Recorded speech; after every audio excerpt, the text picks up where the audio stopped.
Thanks for checking out the Brad and John Show podcast. This segment of the show is brought to you by John Combest's book, Stalking, Harassment, Internet Trolling, A Guide to Recovering and Rebuilding After Online Attacks. It's a great reference if you've ever been the unfortunate target of a social media attack. It's available on Amazon. Just search John Combest. That's C-O-M-B-E-S-T, John Combest, and the book will show up in your search results. Now it's time for another segment of the Brad and John Show. Can you handle it? I'm Egbert, the owner of this station. Check out my website at egbert.com. That's E-G-G-B-U-R-T, egbert.com. Now it's back to Brad and John. Check out their website at bjshow.co. The BJ Show? Come on, guys. Anyway, here's B and J. John's going to keep me honest. Okay, here's the whole thing. John, he's making fun of me last break about the fact that I'm going to have, which I'm not, Mark McCluskey on for the third time. Okay, the reason for this is that John brought up in his top three. Was that like Wednesday or Thursday last week? Yeah, it was Wednesday and Friday. Wednesday and Friday. We called McCluskey on Friday, correct? Wasn't that the deal? We called him on Wednesday. Called him on Wednesday. Okay.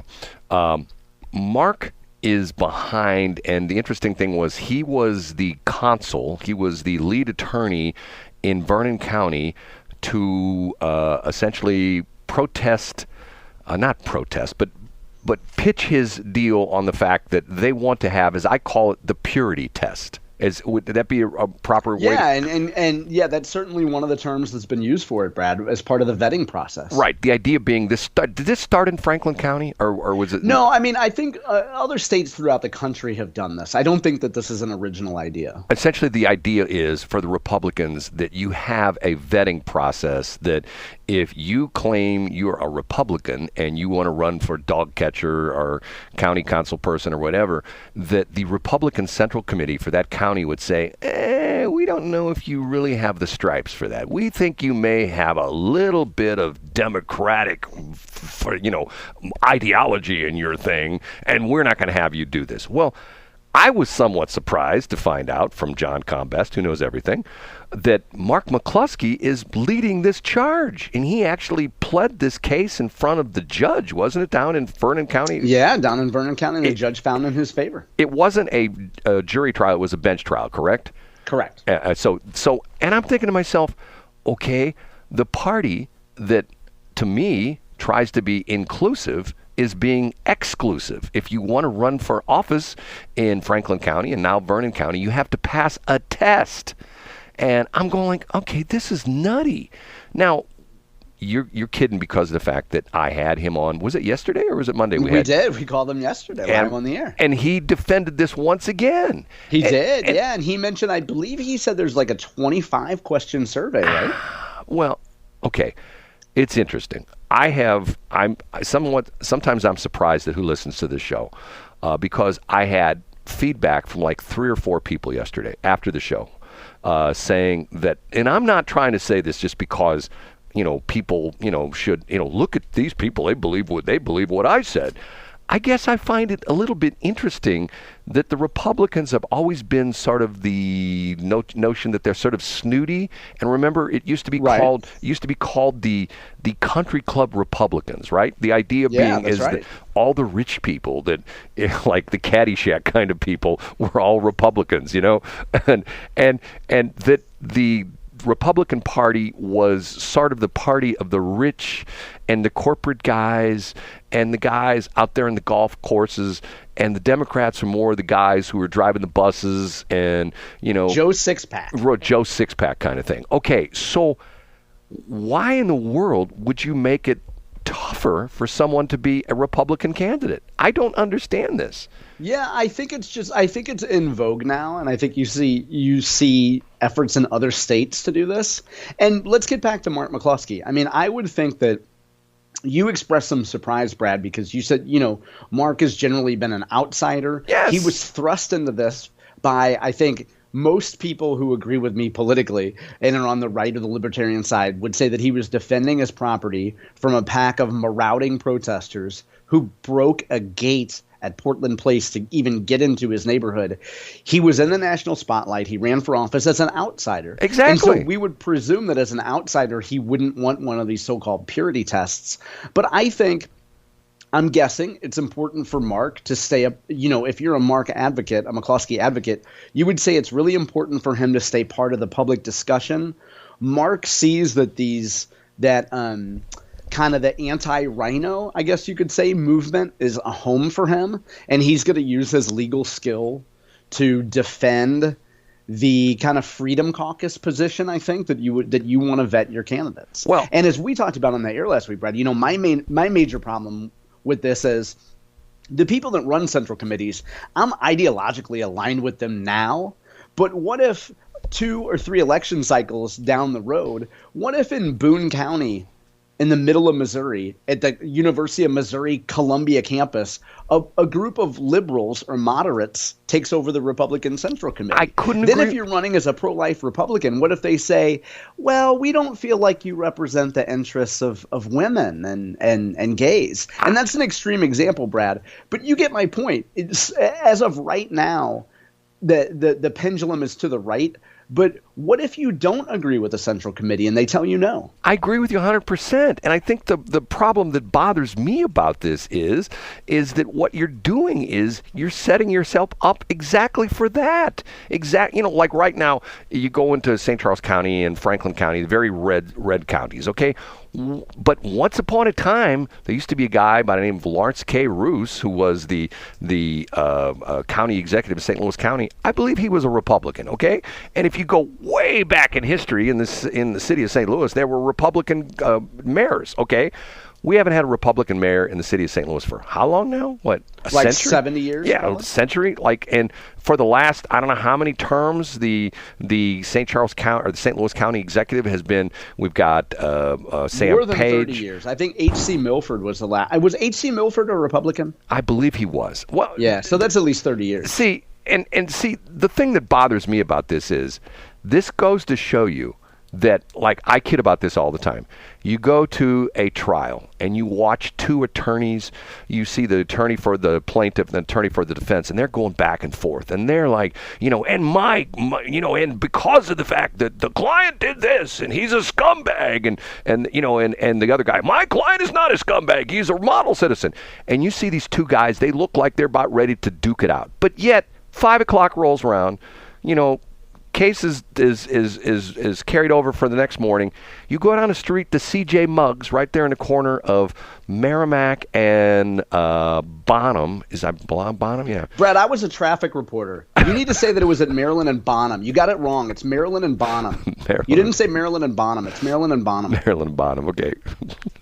John's giving me crap this morning. Okay, and those 2 attorneys who an hour before were slugging it out in court are backslapping each other and throwing down brewskis or vodka tonics or whatever the heck it is. Yeah. And boy, I can't believe when you stood up and you said, my client. Because to me, it's all pro wrestling, Brad. Exactly right. John calls it pro wrestling.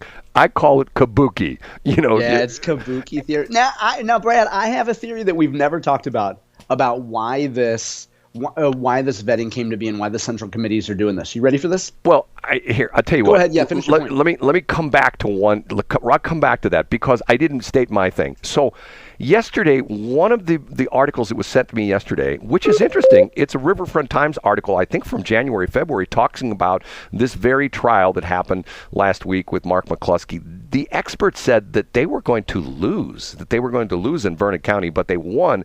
And it mentioned 2 other people who were behind this whole thing, one of them being your buddy, Will Scharf. You know him personally, right? Yeah. Okay, and Bill Eigel. So I say to John yesterday after the show's over, him and I talked on the phone, I said, I'm going to get Bill Eigel on the radio this morning. I sent him a text wanting him to come on the air and talk about this morning because I want to have a little discussion with him about his vetting process. And John says, well, there's a big filibuster going on, I believe, as we speak in the Missouri Senate. But uniquely, here's what I was wrong about, Brad. The Democrats are the ones filibustering in the Senate right now, as of this morning, as of the latest that I saw and heard. Well, that's why I wanted to bring that up, because of the fact that this morning, as I was getting ready to go on the air, I heard Mark Cox in 97.1 give a rundown and show, and he says, and later this morning we'll have Bill Eigel on the air with us. So, oh, wow. Well, yeah, so Bill is not filibustering. The Democrats are the ones filibustering. Should we call him? I don't think so. I think that we should go away from the direction of people that answer the phone regularly, Brad. I think it's a good idea to call them. I think people who make the decision to send us to voicemail and talk to us on their own timetable, I think we should respect that, and I think we shouldn't go into the annoying realm. John is being very politically correct when he says things like that, because John's a guy who does not answer the phone. Correct, I don't. John, and to me, John and I are exact opposites, because I answer the phone 24 hours a day, 7 days a week. I don't care who calls. I answer the phone unless it's, I won't say the couple names I won't answer the phone on, but that's a whole other story. Okay, now you know what would drive you crazy, Brad? What's that? When I wake up, I don't even look at my messages. I handle some biological things. I splash a little water on my face. I go to the kitchen. I make my avocado toast. I get my coffee ready. Messages can wait. Okay. Now, Brad, can we get back to the vetting thing real quick? I was interrupting you. Go ahead with your point. Yeah. So here's my idea, and I don't think we've talked about this before. Here's why I think central committees are flexing a little bit. In my day, in the era that I came up, being on the Republican Central Committee, whether you're in St. Louis County or Franklin County or St. Charles County, was a big deal. I remember actual elections for committee man and committee woman that were contested, that were heated. There's a lot of people on these committees, Brad, that have been around since the 90s or at least the 2000s.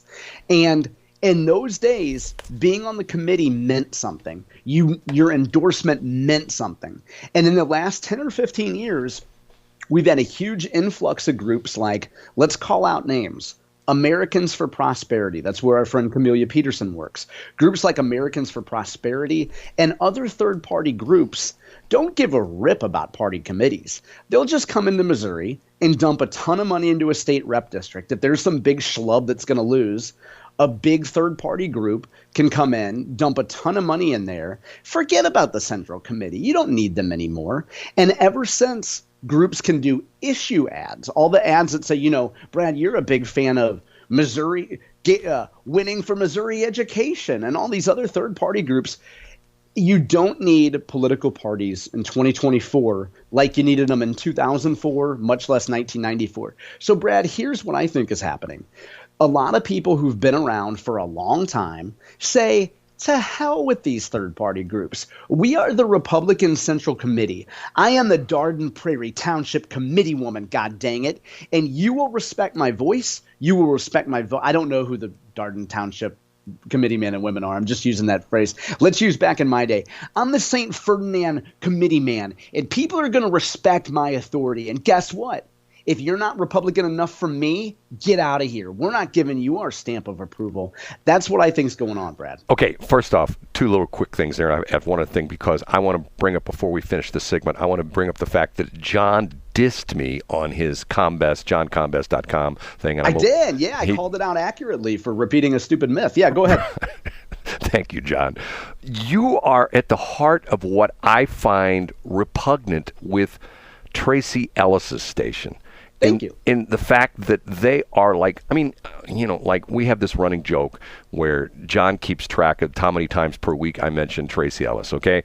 But here's the interesting thing. If you listen to her station, keep track of how many times an hour the word, I don't know if you call it a word, the acronym RINO comes up, okay? And once again, to me, is Republican in name only. To me, it's the whole crux of this whole thing is that I'm a better Republican than you are, because I believe in this. And that's why I came up with last week what I call the KINO, Christian in name only, which to a certain extent could be also Catholic in name only, because that's what they're accusing Biden of, that he's saying he's a Catholic, but yet he's pro-abortion. I mean, in other words, he's, what do they call that? Cafeteria Catholic, whatever the whole thing is. Yeah, you pick and choose. You pick and choose what you believe. Okay, last thing. John, we talk about weird stuff.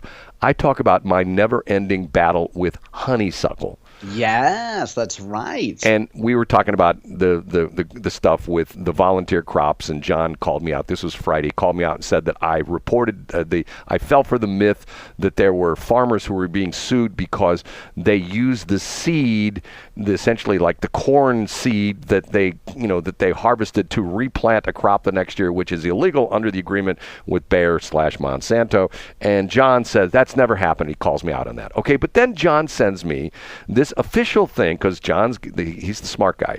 This show is, we got a really smart guy and a really dumb guy. John's the smart guy, I'm the dumb guy. Okay, so John sends me this thing from Missouri Department of Natural Resources. Yeah, I think it was either conservation or DNR. Yeah, it was one or the other. It's a state agency. How to take care of honeysuckle. And I said that Roundup doesn't work.